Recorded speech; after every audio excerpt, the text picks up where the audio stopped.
my friends, let's be real, the person you're meant to be with, that relationship. It's not just a cute couple moment. It's a calling. It's purpose-driven. It's powerful. And that's exactly why it's under attack. Now, I want to say something up front. The devil doesn't always show up with red horns and obvious evil. Sometimes he comes dressed as your type, sounding like everything you've been waiting for, but pulling you away from the version of you've been working so hard to become. Discernment is one of the most undervalued yet most essential tools when it comes to protecting something as sacred as a kingdom relationship. When we talk about the devil stealing something, we often imagine some dramatic act, a betrayal, a big breakup, or a toxic relationship gone horribly wrong. But the real threat is often more subtle.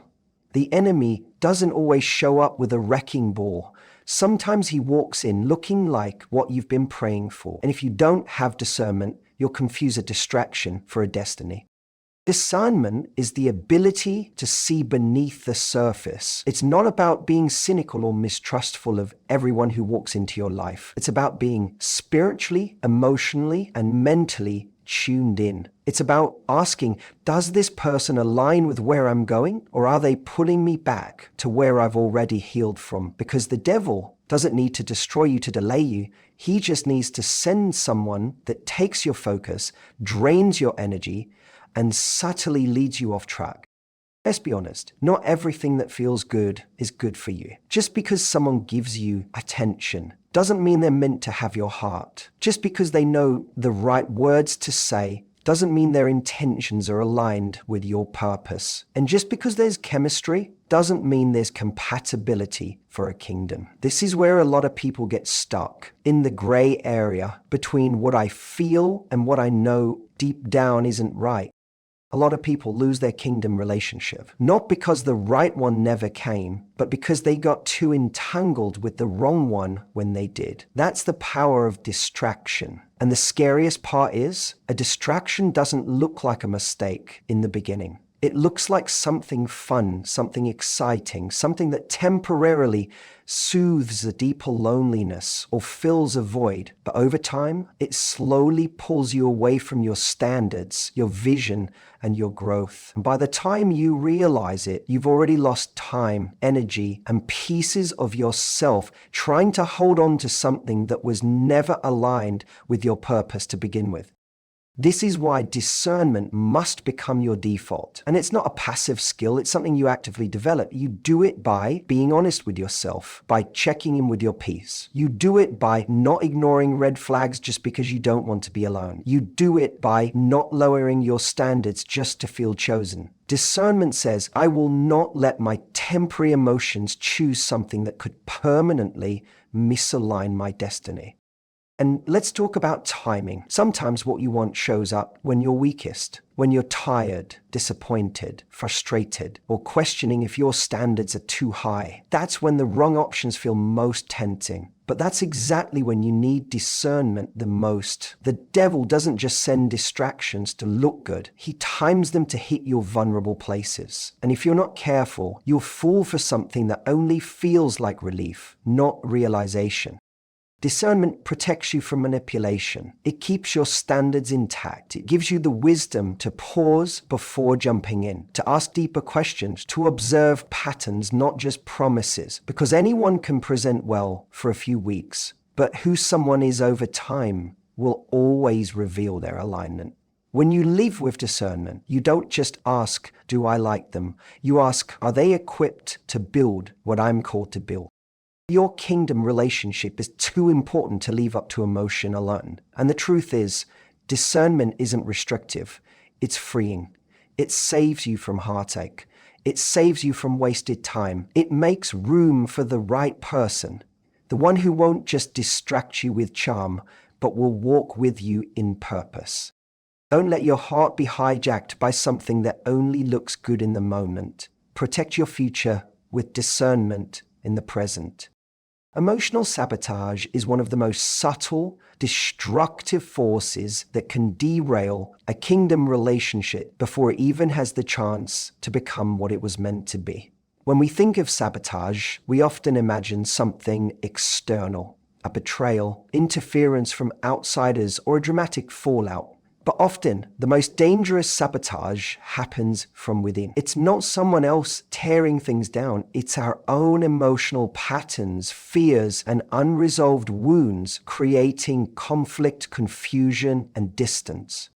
Here's what makes emotional sabotage so difficult to detect. It usually doesn't start with bad intentions. It starts with a defense mechanism. You pull away because you're scared of getting hurt. You lash out because deep down, you're afraid of being abandoned. You overthink their words or silence because somewhere inside, you don't believe you're fully worthy of being loved without conditions. These aren't signs of failure. They're signs of pain that hasn't been addressed. The enemy uses those unhealed parts of us as entry points. Not to destroy us in one loud moment, but to slowly chip away at the security and peace that a healthy relationship brings. When you're operating from emotional wounds, you start to interpret love as a threat instead of a gift. You become overly suspicious of good intentions. You misinterpret healthy boundaries as rejection. You either cling too tightly or push people away without fully realizing you're doing it. And here's the catch. Emotional sabotage doesn't always feel like sabotage. Sometimes it feels like just being honest or protecting your heart. Sometimes it comes dressed as standards when really it's fear in disguise. You think you're guarding yourself, but what you're really doing is building a wall so high that even the right person can't reach it. You've become so used to dysfunction or disappointment that you expect it even when you're finally presented with something pure, respectful, and aligned. In a kingdom relationship, emotional maturity is non-negotiable. That doesn't mean you need to be perfect or never struggle. It means you're willing to take responsibility for what you bring into the connection. You recognize your triggers, and instead of unleashing them on your partner, you sit with them, unpack them, and communicate them honestly. You don't let fear do the talking. You don't let your past define your future. You get curious about your own reactions and begin to separate what's happening now from what happened then. Many kingdom relationships are lost, not because love wasn't there, but because emotional sabotage drowned out the love before it could take root. You can have the most aligned partner, but if you're constantly looking for reasons to doubt, if you're always expecting the worst, you'll find it. Not because it's true, but because your emotional lens is cracked. Healing those wounds is not just about finding peace within yourself. It's about giving your relationship the space to breathe and grow without being smothered by suspicion, fear, or old narratives. When you don't heal, you end up fighting battles in your relationship that were meant to be handled in your own heart. And that kind of pressure can crush even the strongest connection. But the good news? You don't have to stay stuck in those patterns. Emotional sabotage only wins when we stay unaware of it. The moment you recognize it, you take your power back. You can choose to pause before reacting. You can choose to have hard conversations instead of building silent walls. You can choose to show up with vulnerability instead of performance. That's emotional strength. Not suppressing your feelings, but learning how to express them without letting them sabotage. Your kingdom relationship deserves to grow in a space of trust, openness, and clarity. Not fear, reactivity, or internal chaos. Don't let emotional sabotage rob you of the very thing your soul has been prepared to receive. The love you've been praying for can't thrive in the presence of emotional landmines. Identify them, diffuse them, and give your relationship the peace it needs to truly flourish. Healing is not optional when it comes to cultivating and sustaining a kingdom relationship. It's not a luxury, a nice idea, or something to get around to when life slows down. It's a requirement, because without healing, even the most divinely aligned relationship will eventually feel like a burden, not because the relationship is flawed, but because the pain you haven't dealt with will start speaking louder than the love that's trying to reach you. Unhealed trauma doesn't just disappear because you found someone good. A healthy relationship doesn't erase your past, it exposes what still needs to be addressed.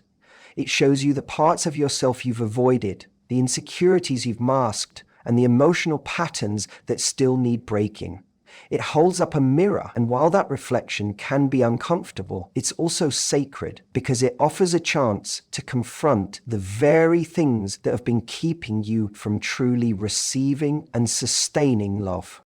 So many people think they're ready for a kingdom relationship because they've waited long enough, they've prayed long enough, or they've done just enough self-work to function. But time doesn't heal what you're not willing to confront. Avoidance doesn't equal progress, and functionality isn't the same as freedom. You can be high-performing and still emotionally unavailable. You can be intelligent, gifted, and spiritual and still carry silent wounds that are influencing the way you love, trust, and connect.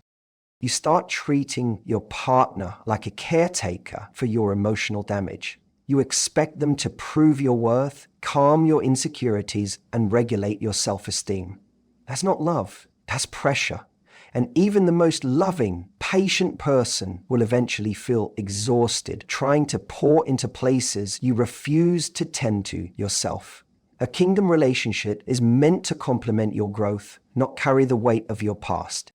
Healing gives you clarity. It helps you distinguish between what's real and what's residue. The difference between someone hurting you now and you reacting to a wound from years ago. It gives you the emotional intelligence to pause, reflect, and respond with wisdom instead of impulse. It allows you to build from a place of intention, not reaction. Unhealed people often sabotage what they asked for, not on purpose, but because love feels unfamiliar. Safety feels suspicious. Consistency feels boring because chaos is what their nervous system is used to. So when something real and grounded shows up, they subconsciously push it away or test it until it breaks. And that's not fate working against them.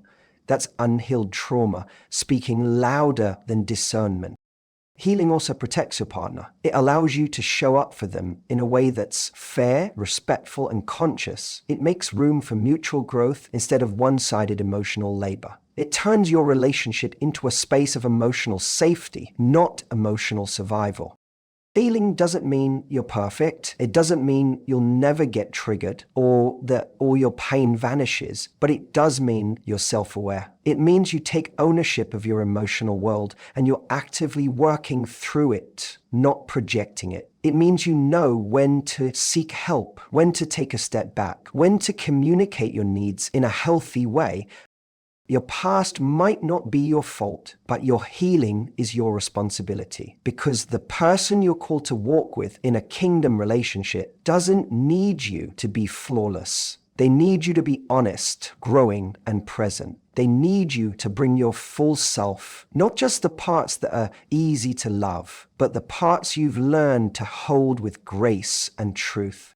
Healing is not the thing that slows you down. It's what sets you free. And if you truly want to experience a love that reflects divine alignment, you have to be willing to do the inner work that prepares you for it. Not just to receive it, but to protect and nurture it when it arrives. Who you allow to have access to you is shaping the direction of your life more than you probably realize. And when it comes to a kingdom relationship, one that is rooted in purpose, alignment, and divine assignment, protecting your access points becomes a matter of spiritual stewardship. Because the truth is, not everyone deserves access to your time, your heart, your energy, or your vulnerability. Access is a privilege, not a right. And the more valuable your calling, the more intentional you must be about who gets close enough to influence it. One of the most common ways people lose their peace, their clarity, and ultimately their relationships is by keeping the wrong voices too close. You may think, oh, it's just a conversation, or we've been friends forever, or I'm just being polite. But consistent access creates influence. And influence unchecked can shift your perspective, not always in healthy ways. It starts small, a seed of doubt, a subtle comment, a conflicting value. And before you know it, your vision is cloudy, your focus is scattered, and you're questioning something that was once crystal clear. This is why boundaries are not just for your protection, they're also for your purpose. When you are in or preparing for a kingdom relationship, you are entering into sacred ground. The connection between two purpose-driven people is not casual, it's not entertainment, it's not just romantic, it's strategic, it's heaven-bound. And when something carries that kind of weight, you can't afford to be casual with your circle. Think of your life like a garden. A garden doesn't just grow because you plant something good. It thrives because you protect it from weeds, pests, and anything that would choke the growth. The same principle applies to your relationship. You may have something beautiful growing, but if you let in people who bring jealousy, gossip, negativity, or confusion, you're allowing weeds to wrap around something sacred. The garden doesn't die all at once. It suffocates slowly under the weight of what shouldn't have been there in the first place. And this goes beyond romantic access. It includes emotional access, digital access, even spiritual access. Who are you texting late at night when you're bored or lonely? Who are you entertaining even though you know there's no alignment? Who are you letting speak into your relationship who hasn't demonstrated the wisdom to do so? These small decisions have major consequences because where access goes, influence flows. The enemy doesn't need to steal your relationship. He just needs to dilute it. He sends distractions, old habits, familiar spirits, or counterfeit connections that seem harmless but slowly drain your devotion. And when your attention is scattered, your bond weakens. The more you split your energy, the less power your relationship holds. So ask yourself honestly, who has access to me right now that shouldn't? What conversations am I entertaining that are feeding my flesh, that's starving my spirit? What environments am I in that don't match where I'm headed? Because if your environment is out of sync with you, your relationship will feel it first. You'll argue more, you'll disconnect faster, you'll grow resentful without knowing why. And often it traces back to the open doors you left unguarded. Protecting access is not about pride, it's about preservation. Because anything valuable must be guarded. Your heart is valuable, your relationship is valuable, your future is valuable, and what you protect now will determine what you sustain later. Not everyone is meant to have access. And that's not harsh, that's wisdom. Temptation doesn't always come dressed in darkness. Sometimes it looks like what you've been praying for. It shows up smooth, appealing, affirming, even exciting. But the thing about temptation is that it's not just about pulling you towards something bad. It's about pulling you slightly off course from what's actually best. And when it comes to a kingdom relationship, temptation doesn't always attack through obvious sin or scandal. Sometimes it comes through subtle compromise, through settling for almost right, or through allowing short-term pleasure to interrupt long-term purpose. You might meet someone who checks a lot of your boxes. They're attractive, they understand you, they're available, and suddenly the waiting, the standards, the spiritual discipline, it all feels like too much. You start to rationalize. Maybe I was being too picky. Maybe timing doesn't matter that much. Maybe I can shape this into what I want it to be. That's how temptation works. It doesn't shove you into rebellion. It lures you with convenience. It doesn't need to destroy your relationship. It just needs to distract you enough so that you miss it when it comes. This is the trap. You think you're choosing something harmless, something in between. But the devil doesn't tempt you with the worst version of what you want. He tempts you with the counterfeit, the close enough, the emotionally affirming but spiritually misaligned, the person who flatters you but doesn't fuel you, the relationship that keeps you busy but not growing. The one that engages your emotions but doesn't elevate your calling. And in a world that normalizes distraction and glorifies chemistry over covenant, it's easy to be seduced by what only feeds your desire but starves your purpose. That's why you need vision, because when you know what you're building, you won't let temptation talk you into temporary comfort. Without vision, anything that feels good can become a contender. But with vision, you know how to say no, not because you're hard to please, but because you're aware of what you're protecting. You're not rejecting people out of pride. You're preserving alignment. One of the most dangerous moments in your journey is right before the real thing comes. That's when the enemy sends a distraction that feels right enough to make you pause. That's when he plays into your exhaustion, your impatience, your loneliness. That's when the wrong thing can look most attractive, not because it's truly what you want, but because you're tired of waiting for what you truly deserve. And this is where many lose their promise, not because they weren't worthy, not because the right one didn't exist, but because they gave their yes to something that was never meant to receive it. You have to learn how to recognize temptation, not just by how it looks, but by what it costs. Does it cost you peace? Does it pull you away from God? Does it make you hide parts of yourself you've worked hard to heal? Does it cause confusion instead of clarity? Does it distract you from purpose? Anything that costs you more than it gives is not from God, no matter how good it looks. And let's be clear. Resisting temptation isn't about walking in fear or perfection. It's about walking in conviction. It's knowing that your time, your energy, your body, your heart, they are too valuable to waste on a moment that could sabotage your movement. It's knowing that your future family, your calling, your peace, and your legacy are on the line, and not everyone is worth that risk. Temptation fades when you're anchored in truth, when you've pre-decided what you will and won't allow, when your standards are not built on emotions, but on values. When you stop asking, can I handle this? And start asking, does this align with what God has shown me I'm called to build? You don't overcome temptation by accident. You overcome it with intention, awareness, and a commitment to honor the sacred over the seductive. Because the enemy is not just after your relationship, he's after the ripple effect that relationship could have. Don't trade a kingdom for a moment. Your future is too important to compromise.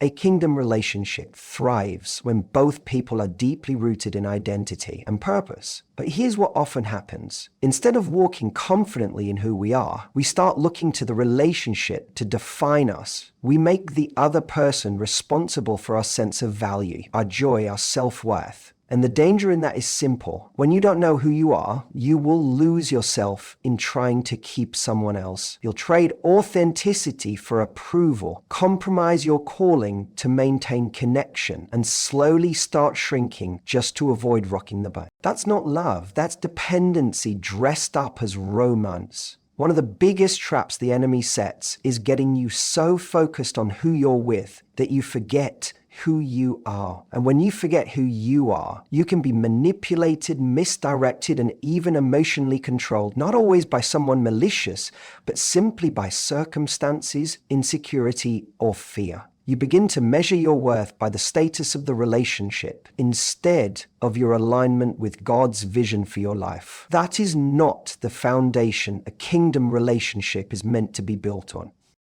A relationship is meant to complement your identity, not become the source of it. That's why it's critical to cultivate a strong sense of self before and during the relationship, not in arrogance, but in clarity. You need to know what your values are, what your boundaries are, what your purpose is, what your emotional needs are. When you know these things, you bring fullness to the table, not emptiness waiting to be filled by someone else's affirmation.